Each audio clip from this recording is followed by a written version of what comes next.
राजस्थान की सीमाओं पर स्थित एक छोटा सा शहर था, आदर्श नगर। उस शहर में हमेशा कोई न कोई हलचल मची रहती। इसका मुख्य कारण चार युवक हैं। उनके नाम है राहुल, समीर, विक्की और रोहित। इन चारों ने गांव में निकम्मे का नाम कमा लिया था। सुबह उठने से लेकर तो रात के सोने तक कोई न कोई प्रैंक करना, किसी न किसी को चिढ़ाना या गांव के ढाबे और होटल के पास घूमते हुए कोई न कोई खाने की चीजें चुरा कर भाग जाना इनकी रोज की आदत थी। इन्हें डर नाम की कोई चीज नहीं थी। ऊपर से वे अपनी चोरियों को कोई बहुत महान साहसिक कार्य मानते। राहुल गैंग का लीडर है। जब वो कोई प्लान बनाता है तो समीर उसे अंजाम देने के लिए जरूरी चीजें लेके आता है। विक्की हमेशा कोई न कोई व्यंग का मजाक करता रहता है और रोहित तो सिर्फ अपना पेट की भूख मिटाने के लिए इस गैंग में शामिल हुआ था। उन्हें गांव के किसी के भी प्रति कोई सम्मान नहीं है। राहुल का सिद्धांत था, मेहनत करने वाले के शरीर पर मांसपेशियां बनती है, लेकिन समझदारी से खाने वाले का पेट भरता है। इसलिए बिना कोई काम किए कहाँ मुफ्त में खाना मिलेगा, यही सोचकर वो आवारा घूमते थे। उसी गांव के एक पुराने बस स्टैंड के पास एक छोटे से ठेले पर समोसे बेचने वाला एक बूढ़ा आदमी रहता है। उसकी उम्र लगभग 70 साल होगी, लेकिन उसका उत्साह किसी 20 साल के युवक जैसा था। उसका असली नाम तो किसी को पता नहीं था, लेकिन सब उसे जय कहकर बुलाते। इसका कारण यह था कि वह अमिताभ बच्चन का बहुत बड़ा भक्त था। खासकर शोले फिल्म उसकी जान थी। जब वह फिल्म नई नई रिलीज हुई थी तो उसने थिएटर में उसे 100 से ज्यादा बार देखा था। उस फिल्म में अमिताभ बच्चन का किरदार का नाम जय होने के कारण उसने खुद को अमिताभ बच्चन की तरह बहादुर बताते हुए अपना नाम जय रख लिया था। वह हमेशा उसी फिल्म के डायलॉग बोलते हुए समोसे तलते रहता है। जय के ठेले पर रेडियो में हमेशा पुराने हिंदी गाने बजते रहते हैं। वह खौलते तेल में समोसे डालते हुए गाते रहता है, ये दोस्ती हम नहीं तोड़ेंगे। एक दिन दोपहर के समय पर राहुल, समीर, विक्की और रोहित बस स्टैंड के पास खाली पीली बैठे हुए थे। धूप बहुत तेज थी। पेट में भूख के मारे चूहे कूद रहे थे। ठीक तभी जय के ठेले के पास से आ रही गर्मा गर्म समोसे की महक उन तक पहुंचती है। राहुल, अरे समीर, वो महक सुन। उस बूढ़े जय के समोसे कोई मामूली समोसे नहीं है यार। वो लाल चटनी, उसके अंदर आलू मसाला, याद आते ही मुंह में पानी आ रहा है। आज किसी भी तरह उस ठेले पर हाथ मारना होगा। लेकिन राहुल, वो बूढ़ा कोई मामूली आदमी नहीं है। वो हमेशा शोले के डायलॉग बोलते हुए एकदम चौकन्ना रहता है। हम गए तो कर्ची से मारेगा।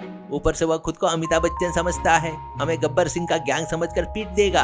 अरे मेरे पास एक आइडिया है। उस बूढ़े को अमिताभ बच्चन की दीवानगी है ना, हम उसी पागलपन का फायदा उठाएंगे। कल मैंने एक पुराने सिनेमा थिएटर के पीछे में शोले फिल्म का एक बड़ा सा वॉल पोस्टर देखा था। उसे लाकर प्लास्टिक की शीट पर चिपकाते हैं और हम चारों उसके पीछे छिप जाएंगे। उस पोस्टर को देखकर वो मंत्रमुग्ध हो जाएगा और उसी बीच हम अपना काम तमाम कर देंगे। अद्भुत यार विक्की, तुम्हारी होशियारी देखकर तो मुझे मजा आ गया। वह बूढ़ा पोस्टर में अमिताभ बच्चन का चेहरा देखकर अपनी सुध-बुध खो बैठेगा और हम यहाँ अपनी भूख मिटा लेंगे। चलो वो पोस्टर लेकर आते हैं। योजना के अनुसार उन्होंने शोले का पोस्टर का जुगाड़ कर लिया। उसे एक प्लास्टिक शीट पर चिपकाकर चारों उसके पीछे खड़े हो गए। इधर जय अपने ठेले पर समोसे तलते हुए अपने आप से डायलॉग बोल रहा था, अरे ओ सांबा, कितने समोसे हैं? सरकार, पूरे 52। अचानक उसे कुछ दूर पर एक बड़ा सा शोले का पोस्टर हवा में तैरता हुआ दिखाई दिया। जय हैरान होकर अपना चश्मा ठीक किया। जय खुद से, अरे ये क्या? मेरी आंखों को शोले का पोस्टर दिखाई दे रहा है, वो भी हवा में तैरता हुआ आ रहा है। मेरे अमिताभ बच्चन और धर्मेंद्र कितने अच्छे लग रहे हैं। उस पोस्टर की क्वालिटी भी बहुत अच्छी है। वे नजरे देखो, वो एक्शन देखो, असली अमिताभ तो अमिताभ ही है। वो खुशी से भाव विभोर हो गया। वो चारों शीट के पीछे छिपकर दबे पाव धीरे धीरे ठेले की तरफ बढ़ने लगे। जय उसे देखकर मुंह बाय हैरानी से देख रहा था। अरे ये तो मेरे तरफ ही आ रहा है। शायद मेरी भक्ति से खुश होकर अमिताभ बच्चन जी मेरे पास आ रहे हैं, या फिर उस पोस्टर में जान आ गई है। सच में कलयुग में ऐसे अजूबे होते हैं क्या? समीर पोस्टर के पीछे से सीधे, ओए विक्की, झुक कर चल यार। अगर उस बूढ़े ने हमारे पैर देख लिए तो पकड़ लेगा। अपने कदम संभाल कर रखो। अरे चुप कर यार, वो पोस्टर देखकर वही ट्रांस में है। वो अब रियल लाइफ में नहीं, रियल लाइफ में जी रहा है। वो पोस्टर धीरे धीरे ठेले के टकराने जितना करीब आ गया। जय ने भक्ति भाव से हाथ जोड़ लिए। नमस्कार अमिताभ बच्चन जी, आपका मेरे ठेले के पास आना मेरा सौभाग्य है। असल में आपकी फिल्म देखकर मैंने अपना नाम बदल दिया है। आपकी आवाज, आपकी पर्सनालिटी, अरे बाप रे, क्या आप मेरे समोसे खाना चाहते हो? पोस्टर के पीछे राहुल की हंसी नहीं रुक रही थी। लेकिन खुद को रोकते हुए उसने धीरे से अपना हाथ बाहर निकाला और प्लेट में से 2 समोसे उठा लिए। उसके पीछे विक्की, रोहित और समीर ने भी हाथ बढ़ाए और जल्दी जल्दी समोसे निकाल लिए। जय हैरानी से देखते हुए, अरे वाह, अमिताभ बच्चन के हाथ कितनी तेजी से चल रहे हैं, कितनी पावर है उन हाथों में। क्या उन्हें मेरे समोसे इतने पसंद आए? देखिए, पोस्टर में हाथ आ रहे हैं और समोसे गायब हो रहे हैं। यह सच में अद्भुत है। अमिताभ बच्चन जी, खाइए, ये खास आपके लिए ही गर्मा गर्म तले हैं। जब उनका पेट भर गया तो वो सीट धीरे धीरे पीछे जाने लगी। जय खुशी से उछल पड़ा। जय चिल्लाते हुए, अरे जा रहे हैं? फिर आइएगा अमिताभ बच्चन जी, कल मैं और ज्यादा समोसे रखूंगा। आपके आने से मेरा ठेला पावन हो गया। उस दिन चारों दोस्तों ने हंसते हुए समोसे का मजा लिया। यह उनका रोज का नाटक बन गया था। जय को पक्का विश्वास हो गया था कि हर दिन अमिताभ बच्चन जी उसके पास आ रहे हैं और समोसे खाकर जा रहे हैं। लेकिन उसी गांव में अशोक नाम का एक पढ़ा लिखा युवक रहता है। एक दिन जब वह जय के ठेले के पास चाय पी रहा था तो उसने इस अजूबे को देख लिया। उसने पोस्टर के पीछे छिपे उन युवकों की पूरी हरकत साफ साफ देख ली। उनके चले जाने के बाद अशोक जय के पास गया। अंकल, आप इस भ्रम में है कि अमिताभ बच्चन आ रहे हैं, लेकिन उस पोस्टर के पीछे हमारे गांव के वो निकम्मे राहुल का गैंग है। वे आपकी मासूमियत और आपका प्यार का फायदा उठाकर धोखा दे रहे हैं। आपकी मेहनत की कमाई के समोसे मुफ्त में खा रहे हैं। जय को अचानक बहुत बड़ा झटका लगा। क्या क्या कह रहे हो बेटा? मेरे अमिताभ बच्चन जी नहीं आए क्या? उस राहुल ने मुझे धोखा दिया क्या? मेरी भक्ति का मजाक उड़ाया? हाँ अंकल, वे पोस्टर के पीछे छिपकर आ रहे हैं। कल जब वे आए तो उस पोस्टर को मत देखिए, बल्कि नीचे उन पैरों को देखिए। उनकी फटी हुई चप्पलें और मैली पैंटें आपको दिख जाएंगी। तभी आपको सच समझ में आ जाएगा। जय को बहुत भयंकर गुस्सा आया। उसने चारों से बदला लेने का फैसला किया, जिन्होंने उसकी दीवानगी का फायदा उठाकर उसे बेवकूफ बनाया था। ठीक है बेटा, मैं उन्हें अब असली शोले फिल्म दिखाऊंगा। गब्बर सिंह को जितना गुस्सा आता है, मुझे भी आज उतना ही गुस्सा आ रहा है। हम भी वो है जो कभी नहीं हारते बेटा। अगले दिन जय पूरी तैयारी के साथ था। उसने अपने ठेले पर एक बड़ा डंडा छिपाकर रखा था। समोसे खूब गर्मा गर्म करके पतीले में रखा और बराबर 2 बज रहे थे। वो शोले का पोस्टर हवा में तैरते हुए आने लगा। तब जय मन में सोचता है, अरे आओ रे आओ, अब तुम लोगों को क्लाइमेक्स दिखाऊंगा। सिनेमा हॉल में इंटरवल हो सकता है, पर मेरे पास डायरेक्ट एंडिंग ही होगी।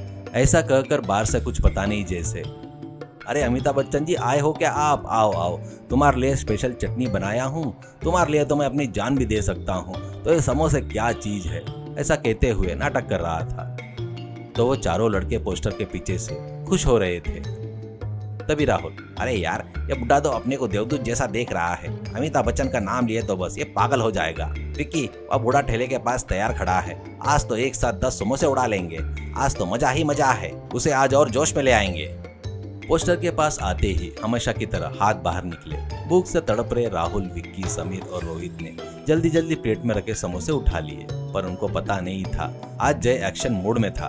तभी उसी समय जय ने अपने हाथ में पकड़े लाठी से एकदम उन चारों के हाथों पर जोर से ढबाडब मारा। राहुल, अरे बाप रे, मेरे हाथ गए रे बाबा, उस बुड्ढे ने मारा, मेरी जान जा रही है। ऐसा चिल्लाते हुए उस शीट को वहीं छोड़कर इधर उधर गिर गए। वो पोस्टर वहीं नीचे गिर गया। तब जय उस पोस्टर को इज्जत से उठाकर नीचे गिरे उन चारों को देखते हुए जोर से हंसते हुए, अरे मूर्खो, अमिताभ बच्चन जी को आड़े रखकर मेरे पास से चोरी कर रहे होगा तुम लोग। गब्बर सिंह से भी खतरनाक हो तुम लोग। तुमने समोसे चोरी नहीं किए, मेरी अभिमान की चोरी की है। इसलिए इन हाथों को तोड़ना जरूरी था।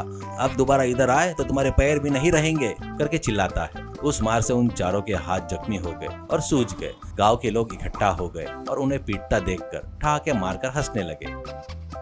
और अमिताभ बच्चन जी ने समोसे खाए क्या करके सब लोग उनका मजाक उड़ा रहे थे। उनका सिर शर्म से झुक जाता है। चोरी करके खाए तो मार पड़ेगी करके उनको समझ में आ गया।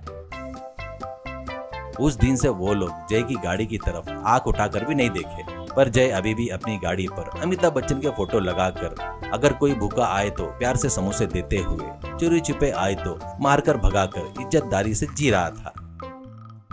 सीख, दूसरों की कमजोरी या उनके विश्वास का फायदा उठाकर उन्हें धोखा देना बहुत गलत है। चोरी और धोखा एक न एक दिन जरूर पकड़े जाते हैं और उनकी उचित सजा भी इंसान को अवश्य मिलती है। ईमानदारी से मेहनत करके काम करना ही सम्मानजनक जीवन है।